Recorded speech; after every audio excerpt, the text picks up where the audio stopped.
today's episode, we have Thomas Neumann from the AVERE as our guest. Maybe Thomas, you can introduce yourself briefly. Yeah, sure. My name is Thomas Neumann. I work as policy manager at AVERE, the European Association for Electromobility. Have been with the association for about 2 years or a bit over 2 years now. In my function, I kind of lead the policy work of the association. So I monitor what's going on in Brussels in terms of policy developments that are relevant to e-mobility, feed it back to our members, lead the internal working groups together with my colleague, and then feed our members' feedback back to European decision makers, so more the classical, advocacy tasks that I'm also taking. I can also introduce AVERE briefly, maybe. AVERE is the European Association for Electromobility, founded in the late 70s, but in recent years on a rapid growth trajectory, because obviously electromobility is currently on a breakthrough.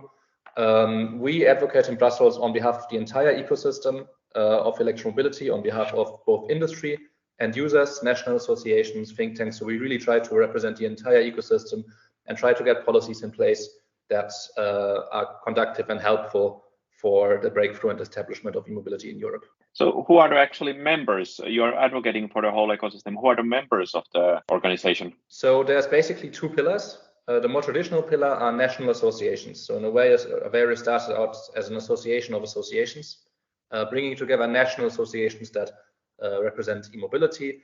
Most of them represent industry. So there's direct industry members, companies that are active in the space, like car makers, charging infrastructure producers, etc.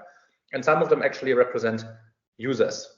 So for example, the Norwegian EV Association, last time I checked, it was 140,000 drivers, but they're rapidly growing as well, so that might be outdated. So we're representing quite a significant number indirectly as well of actually drivers and everyday users of EVs, and have them on the table as well in our internal working groups.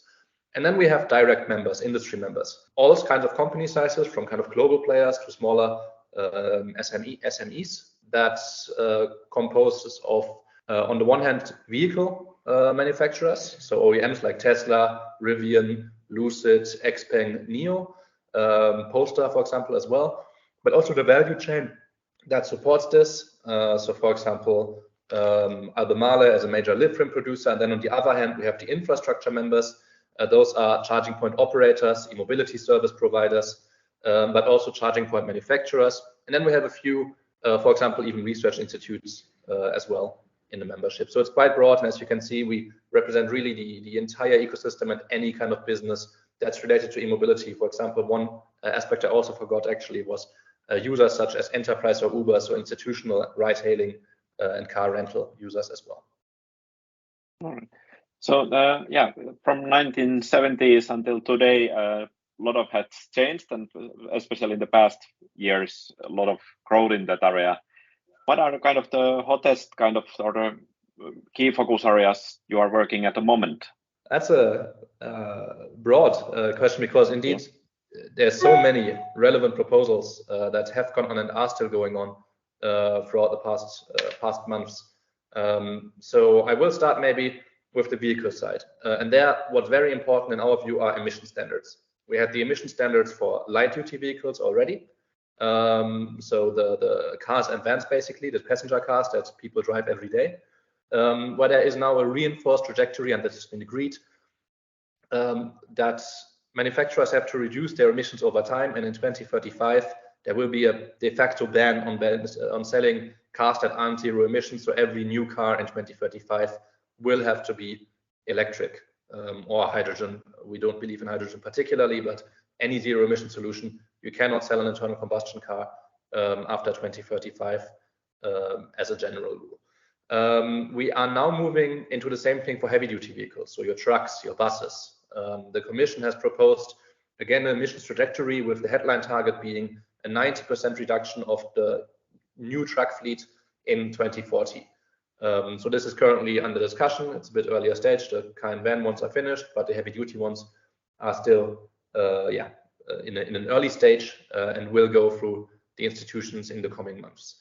On the other hand, we have been discussing very prominently the AVERE, that's the Alternative Fuels Infrastructure Regulation, which aims to make sure that there is a comprehensive charging network all throughout Europe that grows with the uptake of electric vehicles, and that covers the main motorways so that long distance traveling becomes easy and convenient. Also, regulate certain things such as, payment methods, consumer information, so that charging is really convenient for users and easy to understand and transparent. So that's the AVERE, very important to enable, obviously, with charging infrastructure, the rollout.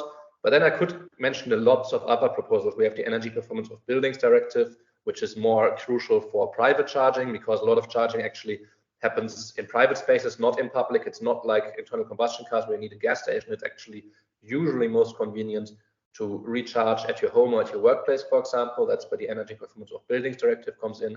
We had the battery regulation, which is finished, which makes sure that we have a sustainable battery production in Europe and a competitive one as well. We are now moving into the Critical Raw Materials Act, aiming at securing critical raw materials such as lithium, such as rare earths, such as cobalt for the EU's transition. We have the Net Zero Industry Act, which aims to incentivize clean manufacturing. The Renewable Energy Directive, which aims to green the energy grid. So you see, there's a lot going on right now. And yeah, it's really kind of a holistic perspective that the Commission is taking with its Green Deal, trying to really activate all levers that can decarbonize the EU economy and transport in particular. Yeah, I think Rika made some look at what is the current state of the kind of electric vehicle market in Europe. How it was, Rika, where are we at the moment? Yeah, I have a bit of data here with me. Sales of the electric cars in Europe has been experiencing a consistent rise annually. In 2022, so last year, 2.6 million electric cars sold in Europe, a 13% increase from the year before. And the European Union accounted for 76% of the total sales in Europe. Share of electric car in the EU reached 21% out of the total car sales in 2022. And overall, there were about 7.8 million electric cars on European streets in 2022, more than 4 times the stock in 2019. And the EU 27 accounted for 73% of that total stock. As for the type of electric car, BEV or battery electric vehicles constituted 44% of the total electric car stock, and the rest belong to PHEV. And now for the charging infrastructure, as of the end of Q1 2023, the EU had a total of 498,000 charging points, with a distribution of 89% AC chargers and 11% DC chargers. I guess, Thomas, you know about all these numbers already. Yes, indeed. Yeah, so I mean, one good source actually for these kinds of numbers is EAFO, the European Alternative Fuels Observatory. I don't know whether you took them from there. Yes, exactly. I took numbers from there for the charging infrastructure. Yes, exactly. So that's the Commission's official portal where they monitor the uptake of alternative fuels, in particular electricity, throughout Europe. It's a very useful source for all your listeners. Big recommendation. Yeah, you mentioned about this 2035 deadline on the internal combustion engine car sales. And there has been some discussions now that some people would like to see that timeline to extend it. What kind of thoughts you have about that? Is it too soon in a sense, 2035? In our view, it's nearly too late. So the reason behind the 2035 date is that a car that is sold nowadays in the European Union on average stays on the road for about 15 years. So any new car that is sold will still be on the road 15 years later. And that's actually only in the EU because sometimes it gets exported, outside the EU and stays on the road, therefore much longer as well. The EU has given itself the legally binding target, and that it needs to achieve to also be consistent with its climate obligation, with the Paris Agreement, etc. We are all seeing the climate emergency. We are seeing floods. We are seeing heat waves in Spain right now. We are seeing wildfires in increasing frequency every year. So there's really no time to lose. And in order to achieve these climate targets, the EU has given itself the legally binding obligation to be climate neutral in 2050. So if you kind of calculate back from 2050 and you take these 15 years that a car is on the road, then you need to stop selling polluting cars in 2035 so that by 2050 they get off the road again. If you continue to sell into the 2040s, then by 2050 these cars will continue to be on the road and will continue to pollute. So that is why this date for 2035 is so crucial. What we have had in Brussels now as well is a big discussion fueled by mainly the German government over so-called e-fuels. Those are in theory carbon neutral fuels that many claim can save the combustion engine, because on these combustion engines can be run carbon neutrally. There's big problems with this, however. The main one is, and most of them bind back to this, energy efficiency. These carbon neutral fuels are very energy intensive to produce. And basically, if you run a car on a battery directly with battery electric propulsion, then 80% of that energy actually goes into propelling the car forward. If you take an e-fuel, then 18%, not 80, but 18, is used to propel the car forward. And so you would need basically 4 times as much renewable energy to run the fleet on e-fuels. And you know that renewable energy is already a scarce resource. We're already struggling to build it out quickly enough. There's a lot of local resistance to wind parks, etc. So basically, we don't have the energy to run the fleet on e-fuels. With that also comes obviously massive costs because they are expensive to produce. And they're just not a mass market solution. There might be a niche for certain Porsche drivers that are wealthy enough to afford them. There are also, honestly, the capacities that we can produce more urgently needed, for example, for planes, for ships, for certain industrial applications. So the really only way to decarbonize passenger transport that's affordable, for example, also doesn't produce tailpipe air pollution, because the local pollution and local emissions of an e-fuels or internal combustion vehicles are exactly as high as a traditional internal combustion vehicle. The only solution that does all of that, and that is available right now at scale, is e-mobility. And given the timeline to 2050, we have to go the latest in 2035. There has been of course, especially in the earlier episode, we discussed about the hydrogen in the trucks and so on.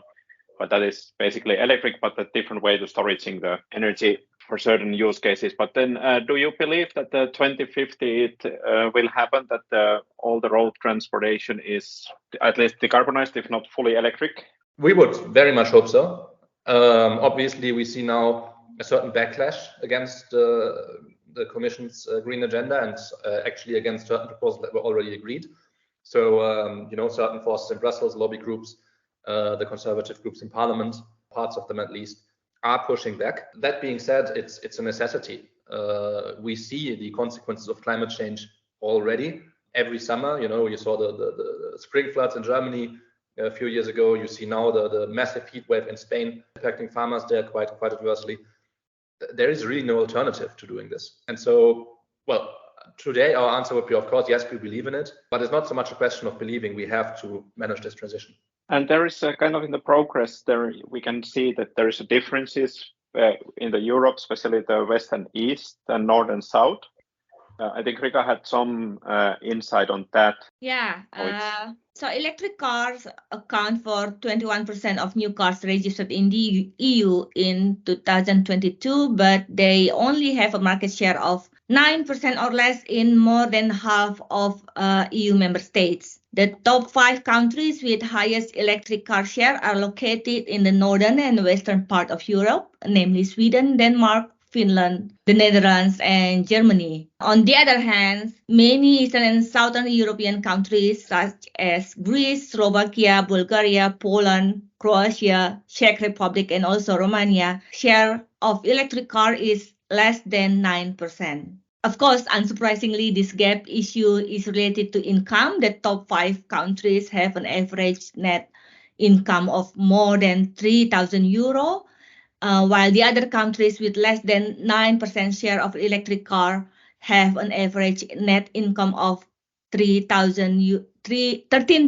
euro or less. Yeah, there is obviously big regional differences, but to a degree, this is normal. You've already said that it's related to income, and there will always be lead markets. Right now, electric vehicles have still a higher upfront cost. They actually are cheaper to run over their life cycle because basically electricity is cheaper than fuel. But you need a certain amount of household income to actually be able to afford a new electric vehicle at least. And then a lot of benefits, for the second and third hand users. But for the first hand user, for the first few years, it will be a bigger financial hit. So obviously markets where people tend to be more wealthy tend to develop first. That being said, we've already talked about the 15-year life cycle of a vehicle within the EU. These vehicles that are now being sold in, let's say, the Netherlands, will in a few years be passed down to, let's say, Romania. And so the quicker we get these markets in the north and in the west with wealthier consumers, the quicker we get the uptake done there, the quicker this will also pass down to other markets. That being said, there are levers, and they are important to take as well, that will directly incentivize also for these southeastern markets that are maybe a bit slower to develop, that will incentivize uptake there. One very crucial lever in our view are corporate fleets. The majority of cars sold in Europe nowadays is actually not to private households, but to corporations. Those are usually leased for only a few years, 3 or 4 years. They drive more kilometers than the privately owned cars in that time as well, so they have a disproportionate decarbonization impact. And by mandating that companies have to buy their fleets as electric vehicles, as zero-emission vehicles, also in, for example, Eastern European member states, one could really stimulate the second-hand market, because after that initial period, the cars come to the second-hand market and are so affordable then for private consumers. So on the one hand, we have levers to close this gap to a degree, but also this gap will come down, and it will to a degree also remain, but that's, as we said, normal. And indeed the 2035 timeline basically ensures that because the vehicle fleets tend to be a bit older in the southeast of Europe, that by the time we reach 2050, also there we should have the full electrification. I was thinking that the issue like the low incomes and so on, and most of the European countries, I think they have had some kind of incentives also to people to get fully electric vehicles. What do you think? How important are they actually effective? Because there has been, I think, debate also whether they really help the incentives what there is. Incentives are definitely helpful because they do help close the gap between electric vehicles and combustion cars. I've already talked about upfront purchase price, right? Especially for private consumers that don't always calculate the entire lifespan. That might be an important factor. How much does it actually cost to buy the car? And if they see the electric vehicle is much, much more expensive and I'm not willing to make the investment right now as a consumer, then that can put them off.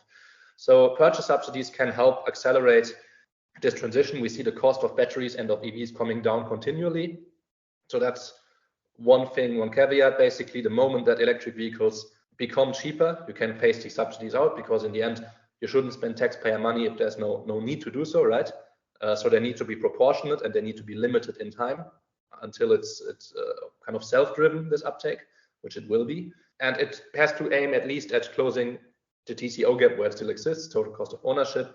But more importantly, by now, because in most countries, the TCO is already lower. So over the lifetime, the owner saves money, but the purchase price, the upfront price gap, they can help close. And then one second factor is that there are obviously monetary incentives, but there can also be non-monetary incentives, right? So it doesn't probably work for markets where every car is electric, but we have seen, I think it was the Norwegian case, where in the early days, they allowed EVs to drive on the bus lane. So basically drive past a traffic jam. You spend €0, and as long as you don't have that many EVs that this lane would also be blocked, you set a very powerful incentive for people to switch. So there is different ways of incentivizing EV uptake, and especially at the current stage where we need to get scale into the market, they can be very effective. In the long run, obviously they should be phased out. All right, then of course, then the EV, the one is to get enough cars in the sense to the market, and the second-hand market to be also matured, which goes by time. The other thing is the infrastructure itself, and that one is also, if I remember Rika was checking earlier the data, that one is also a little bit advancing in different speeds in different countries. Was that, Rika, how was the numbers there? Yeah, that's true. Like the gap issue can also be seen in the deployment of charging infrastructure between the western part of Europe and the eastern part, as well as the northern versus southern European countries. Half of the charging infrastructure is actually located in just 2 countries, the Netherlands and Germany, which make up only 10% of the EU landmass. And there is also the study from GridX measuring the number of charging points per 100,000 people in the country. So GridX data estimated an average of 92 charging points per 100,000 inhabitants across 28 European countries. And countries with less than 92 charging points, so less than average, are mostly located in the eastern and southern parts of Europe, with Poland, Bulgaria, and Romania having less than 10 charging points per 100,000 inhabitants as per the end of 2022. And as we know that installing charging station, EV charging station is very expensive. So is there any regulation that is trying to close the gap between the Western and Eastern European countries in terms of charging infrastructure? So let me give a twofold answer to this. Because on the one hand, yes, that's the good news, there is a regulation, the AVERE, that means the Alternative Fuels Infrastructure Regulation, which sets binding targets for charging infrastructure rollout in every member state. It does it in two ways. The first one is capacity-based targets, which means that in every member state, for each registered battery electric vehicle, there has to be an additional total charging capacity of 1.3 kilowatts. So basically, the chargers have to follow the vehicles, and also 0.8 kilowatt per hybrid electric vehicle. Then we have distance-based targets. The distance-based targets basically mean that on key highways, on the so-called TNT network, there will have to be charging opportunities every 60 kilometers all over Europe. What does this do? Basically, on the one hand, we have the fleet-based targets that gets rid of the so-called chicken and egg dilemma, right? So the question, what has to come first? Is it the cars? Is it the charging infrastructure? It clearly binds the uptake of charging infrastructure to the cars. And so users can be sure that if they buy vehicles, that there will be additional charging infrastructure deployed. And so we get out of the chicken and egg and we come to more of a horse and carriage. The horse, the cars pull the infrastructure, the carriage along, and it grows hand in hand. And on the other hand, we have the distance-based targets. Those basically get rid of range anxiety, because some people still worry, well, okay, if I buy an EV, that has 400 kilometers range, but what if I need to travel 600 kilometers? That makes sure that along motorways, there is always fast charging available every 60 kilometers for people to travel longer distances. And so that's number one of the answer. Yes, there is a regulation, and it will help closing some of these gaps. The second one is that, and we've already talked about capacity and capacity-based targets right now, the number of charging points is not a good metric in our view, because the number of charging points, neglects private charging points.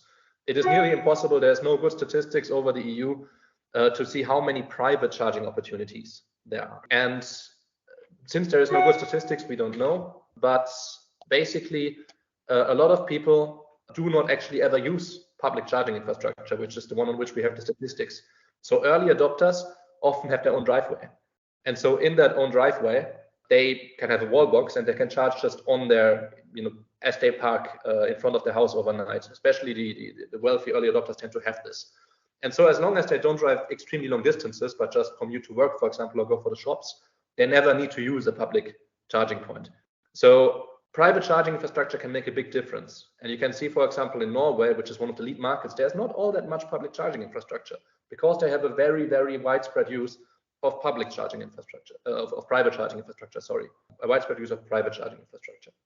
And so the number of charging points completely neglects that dimension. On the other hand, the public charging points themselves, the number is one metric, but you also have capacity and speed. So if you have 2 fast charging points, they can obviously charge more vehicles in any given hour than 10 slow charging points, right? So 10 slow and 10 fast charging points, or 2 slow and 2 fast charging points, are not the same. And that's not to say that fast charging points are per se better. The better metric is really, as I said, total capacity. So, 2 chargers that are slow or 1 charger that is double the speed can basically deliver the same amount of electricity. And the slow chargers tend to be cheaper. And for many users, it's the best option to just charge where they park. And so still a country that relies more on these slow chargers and on users charging where they park will end up with a higher number of chargers, whereas a country that relies more on fast chargers, the equivalent to, let's say, gas stations, the quick recharging and then driving on, will have fewer chargers, but will be able to deliver the same amount of electricity to the transport because the chargers are much quicker. So that's a bit a problem when we talk about number of chargers. But that being said, yes, there is a gap between East and West right now, and AVERE will help close that. And then also, as the uptake happens, obviously will be market driven. It is very normal that as long as there are no vehicles, because infrastructure also needs a business case, right? As long as there are very few vehicles in Eastern Europe and Southern Europe, there will be no operators wanting to deploy charging infrastructure that won't be used. The early adopters, as I said, tend to rely on the private charging infrastructure, and as the market develops, there will be more infrastructure in these regions as well. This is very interesting topic and very complicated, I think. Also, the private charging is an interesting point. I haven't charged the car in the public for a few months because I charge at home. But yeah, the thing is like in the Northern Europe, it's very easy to charge car home with relatively high power also. But because our houses are equipped with quite thick power lines because of the heating. But then in the Southern Europe, what I know that private homes might have actually quite limited kind of capacity, but that then goes to the much deeper discussion of the electric grid, that it can be enabled that the home charging makes sense. Yes, indeed. So the grid is a key enabler and also can be a key blocker in some countries, right? A country with a very stable, well built out electricity grid will be able to implement this transformation much more quickly. And that's why it's so important that we start also. Right now, the grids are being deployed in a reactive manner, which is something that really slows down charging infrastructure rollout. So an operator has to ask for the grid connection, then the operator of the distribution system looks into it and basically starts working on the connection. Whereas we should really start, especially for the heavy duty vehicles, the trucks, planning ahead and seeing where do we need these really high power connections and already put the cables there so that we can build the charging infrastructure down the line, because otherwise the waiting for all the permitting for the grid connection can really slow the role of public infrastructure.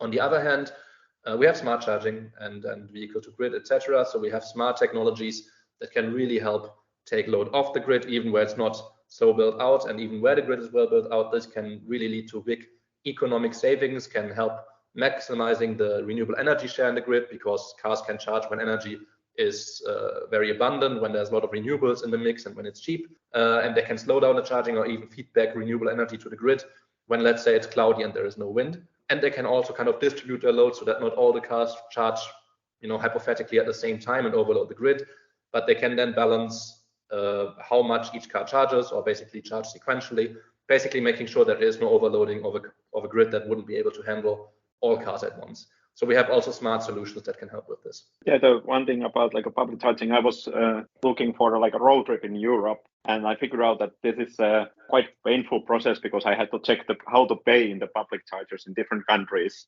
And I noticed on your website that you have some stamps also on this payment services directive revision, which is currently, I think, being prepared. Is that related also to this kind of the payment dilemma often if you go out of your regular area paying on the public chargers? Because you mentioned that credit card payment is on the kind of agenda for you guys. Yes, so the main file for that again is actually AVERE, the Alternative Fuels Infrastructure Regulation, which sets the obligation that users have to be able to pay ad hoc for their charging via payment instruments that are widely available in the Union.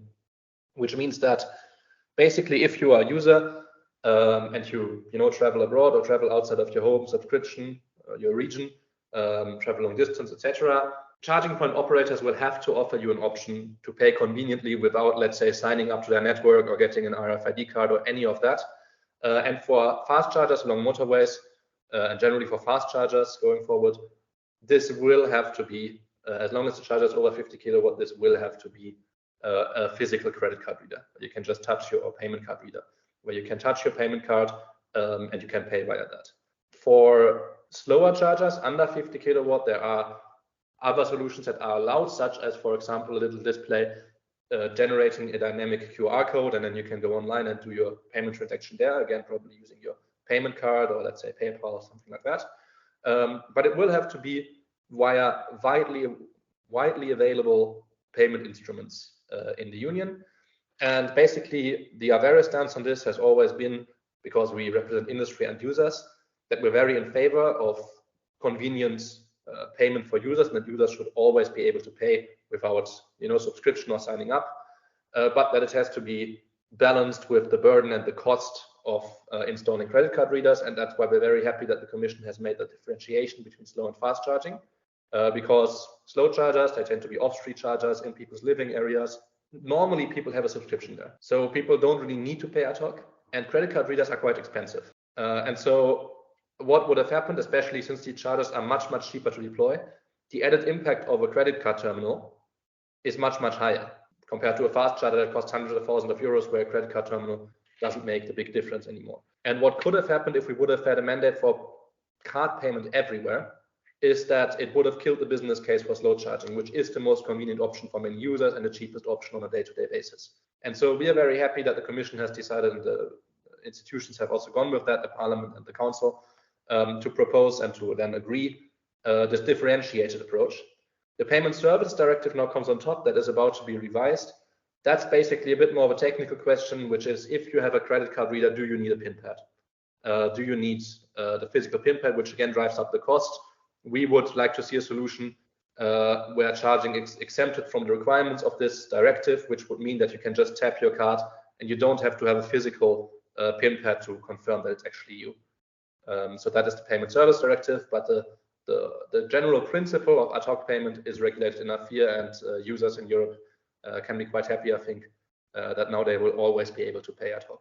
Yeah, that sounds very good, because yeah, for me at least, I haven't been worried at all on the longer road trip that I have to spend a lot of time charging. The charging time is not an issue with the fast chargers, but can I pay for it has been always a worry on the road.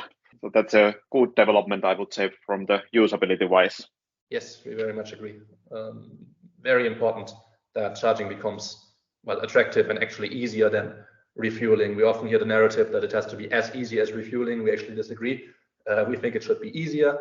And then let's see down the line, there might be innovations such as, for example, plug and charge, so that you don't even have to worry about payment, but you just plug in your vehicle and it kind of recognizes automatically, it pays automatically, and you don't have to deal with the payment yourself anymore. But that's for the moment a bit down the line. Yeah, so let's see how that goes.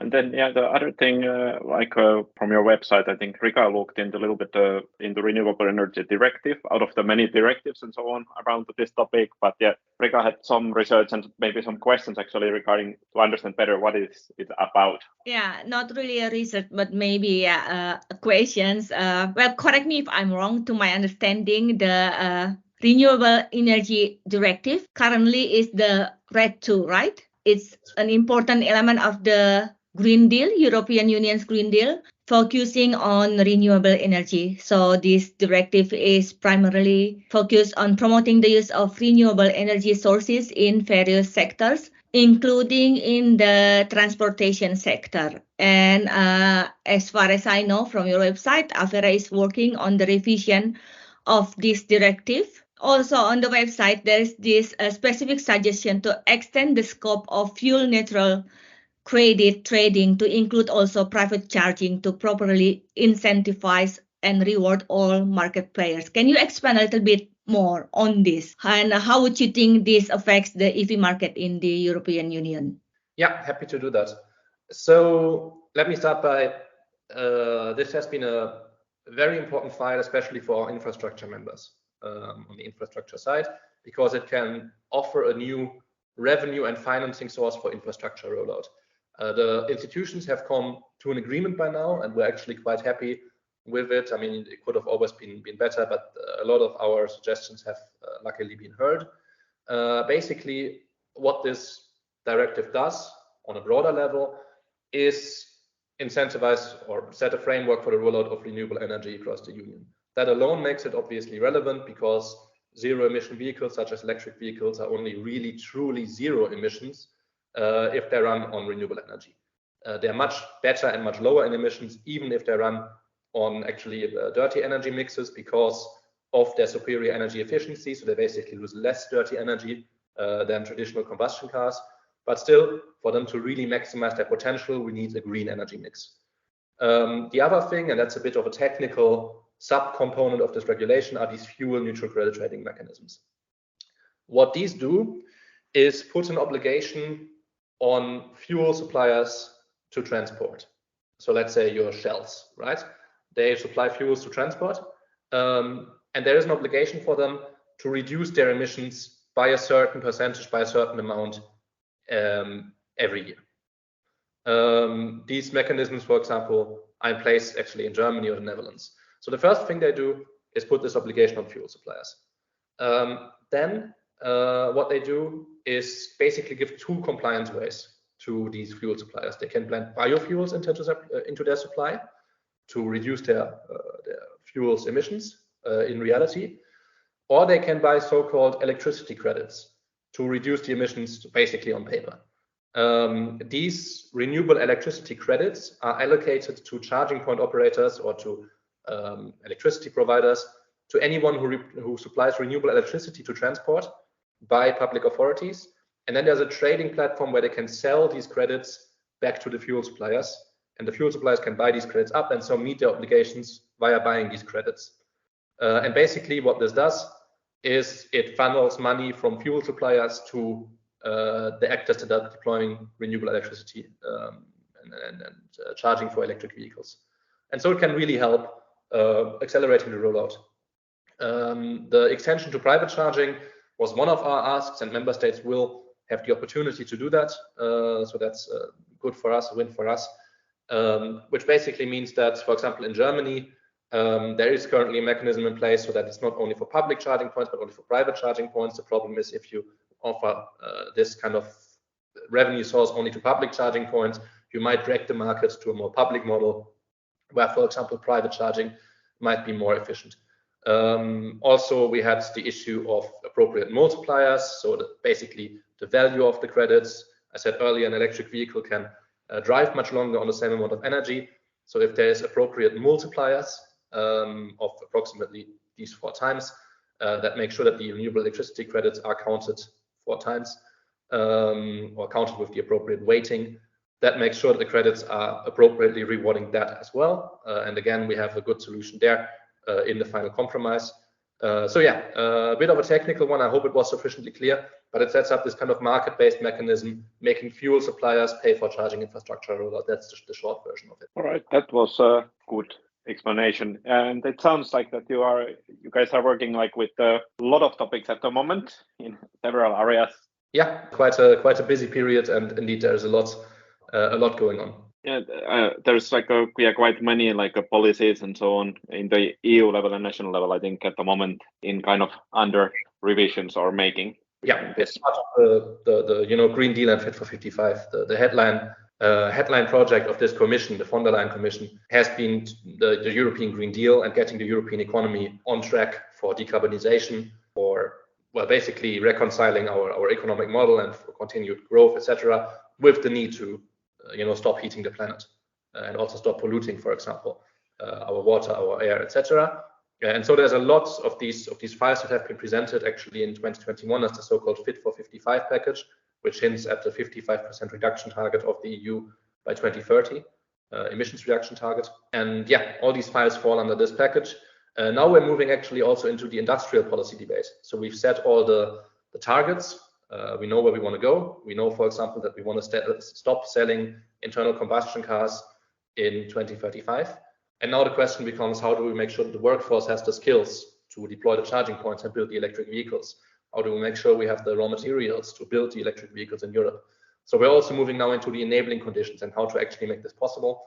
And it will continue to be busy, I think, for the next few years. And I guess like now working in the EU with the EU level directives and policies, but then after they are ready, then the nations have to implement it in their own legislation. Yes. Is that then when your like member organizations, national organizations are jumping in and are involved in the process there then? Exactly. That's where we really rely also on the activity and the great work that our member organizations do at national level. Because yeah, a lot of this does actually need to be implemented and transposed at national level, right? So even though European regulations apply directly, so they don't need to actually be translated into national law, they still need to be enforced on the ground, which is on member states. And then you have a directive, the second kind of EU legislation, and actually this needs to be converted into a national law first before it can enter into force. So that's really also where the national policymakers come in as well. And our members are very closely following this on the member state level and making sure that, also there are policies that are conducive to e-mobility. Also, a lot of key levers are not at the European level, right? So subsidies, for example, purchase subsidies are a national decision in the end. And so that is also something that our members engage to a bigger extent than we do, because it's not on the European Commission to decide how much Germany can pay for the purchase of an electric vehicle. They can give guidelines and these kinds of things and can react to distortions of competition. But in the end, the main competence here is still on the national level. All right, thank you. I think that this was a very good overview of what you are doing. We are mostly talking about technology and so on development in our podcast series, but this was very interesting side that it's not very simple also when it comes to policies and the legislation also. Can I ask one last question? I want to go back to the earlier part of our conversation when you or AVERE, for this matter, doesn't believe in hydrogen. What is the reason for that? Because I believe some people think that hydrogen is a good alternative to supplement battery electric, and it's probably most appropriate for large heavy-duty vehicles. Yeah. So just to clarify, we don't believe in hydrogen, particularly in passenger cars. When it comes to heavy vehicles, there is a, let's say, residual uncertainty. We see still all the numbers that we see in all the studies, serious studies that we see, is that battery electric, even for heavy-duty vehicles, is more advanced, more market-ready, and the overwhelming majority of cases will be battery electric. So all the regional trucking, etc., will be battery electric, and even a lot of long-haul trucking. The main issue with hydrogen really is that it is, and it's a bit like the e-fuels, less energy efficient. It's not quite as bad as with e-fuels, but the same fundamental problem applies. Hydrogen can be produced in two ways. It can be produced from natural gas, so-called gray hydrogen, which is still very emissions intensive. It can be produced with carbon capture and storage, that's blue hydrogen, but that doesn't really fix the problem. And then the only really zero emissions carbon neutral way of producing hydrogen is in electrolyzers, the so-called green hydrogen from renewable energy. But since you are converting renewable energy into hydrogen and then converting it back, you have conversion losses, big energy efficiency losses. And so it's more efficient to use that energy in the battery directly, and that's why battery electricity is, cheaper and more abundantly available. The quantities of green carbon neutral hydrogen that we have in Europe are still very limited, and again will be in many cases needed for aviation, for industry like steel making, chemical industry, for shipping, for example, as well. So since it's more economical and more market ready, nearly all use cases in our view will be battery electric, especially all passenger cars. We don't see the niche for hydrogen because it makes more economic and energy system sense in passenger vehicles. The EU has left the door open to this, and that's fine, but we think on a market basis it will not have a future in passenger cars. When we go to trucks, same logic applies. It's a very TCO driven business. Just because of the limits of physics, battery electric will be the cheaper solution. So when operators can deploy battery electric, they will do so. However, there might be, and we don't know how battery technology will develop, there might be certain, let's say, very marginal use cases where you are transporting extremely heavy goods or going very long distances in very remote regions where there might not be the electricity grid for charging infrastructure. Let's say the logging operations in northern Sweden, right? There might be a niche for hydrogen. So we see that there could be a role for hydrogen for specific heavy duty applications, but we don't believe it will be a mass solution, and particularly not for light duty vehicles. Thank you for the explanation. It's interesting to see how the world looks, let's say, in 2035, 2040. Yeah, indeed. Thanks. I would also maybe give one more clarification actually on a question you asked earlier or a thing you said earlier, because you were mentioning the numbers on electric vehicles overall in Europe. And that was, I think, putting together hybrids and battery electric vehicles. That's true. Yeah, that's true. We think personally that hybrids are, if anything, kind of an interim solution, and if that actually they're a bad interim solution. And what we should be focusing on is purely battery electric vehicles. A, because we now know that 2035 we have to go zero emissions, and hybrids still have emissions, so they are not part of the long-term solution. But also because they have more parts, so they're more complicated. Basically, you have two drivetrains in which you can have defects, so they can break down more. They're the worst of both worlds in a way. And most importantly, they're often sold, for example, to company with purchase incentives by national governments because they count as clean vehicles and electric vehicles. So they get sold to these companies with a big environmental subsidy. But in many member states, people get these vehicles with fuel cards as well. And so many hybrids are constructed from the start mainly as an internal combustion engine vehicle anyway, with a way underdimensioned small battery. They can barely go long distances, so most of the time on motorways, for example, they have to use their internal combustion engine, and many of them are never charged. So people get this hybrid vehicle from their company that has been bought with an environmental purchase subsidy, and maybe the company can communicate nicely about how green they are and that they've bought 2,000 hybrids, but the user gets a fuel card. and the user has no reason to ever charge the car. So what basically happens is that many hybrids are being driven around as internal combustion vehicles that needlessly lug a heavy battery around, which makes them less fuel efficient. So in many cases, hybrids are actually worse than traditional internal combustion cars. And so we believe that the long-term solution has to be to go to fully electric vehicles. And if hybrids want to have any niche, then they need to take electrification much more seriously, and the false incentive at national level have to be removed. So we need hybrids that basically can also cover long distances, etc. But in principle, we don't believe in hybrids as a solution. We think that we should really focus on truly zero emissions vehicles. And yeah, it doesn't definitely probably make the purchase price also like hybrid technology easy to lower when you have two different powertrains there. Exactly, yeah. So they are pricey, they break down more, and they don't have proven environmental benefits. This was very interesting discussion. Thank you, Thomas, for visiting us. Thank you very much. And yeah, looking forward to hearing the episode. Thanks. A special offer for our listeners. We are giving you full access to statistics for 30 days by registering at statson.com with the code STATSON, spelled in uppercase STATZON. And thanks for listening to our podcast. Visit our website and get our Tax 360 newsletters. If you enjoyed this podcast, subscribe, recommend the podcast to your colleagues, friends, and family, and follow us on social media.